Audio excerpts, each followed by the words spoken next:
Okay, thank you. Moving on now to lab testing. We've touched on this already, but we cannot tell you enough. I'm going to reiterate how important the consistent lab testing actually is. I'm going to ask Brady and Hope a quick question here, but first I would like to read to you the USDA's interim final rule mention on lab tests and approved labs, and why this right now is a problem.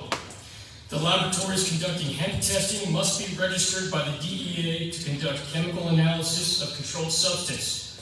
Registration is necessary because laboratories could potentially handle cannabis that tests above the 0.3% concentration of THC on a dry weight basis, which is, by definition, marijuana in a Schedule I controlled substance. So right now they're saying you must go to an accredited and DEA-recognized lab. Now, why is that a problem? Because right now the DEA has thus far only approved labs in marijuana states. So what does that do for a state like Kansas? Braden, what do you have to say about this? Sure. So sorry I'm all the way back here.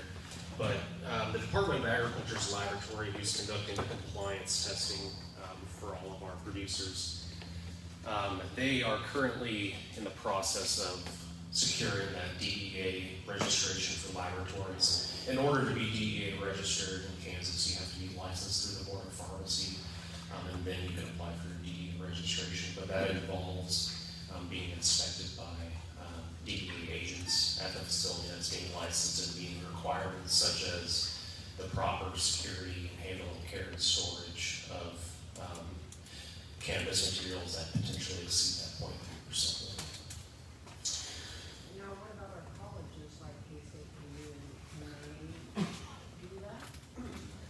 So in regards to, potency testing or cannabinoid testing, the laboratories that are going to be offering results that states can use for compliance, if they choose so, would have to be DEA registered. But there's some gray areas in regards to these laboratories that are just simply offering a fee for service. Do they have to be registered with the DEA? So we're seeking clarification with their agency in regards to that requirement.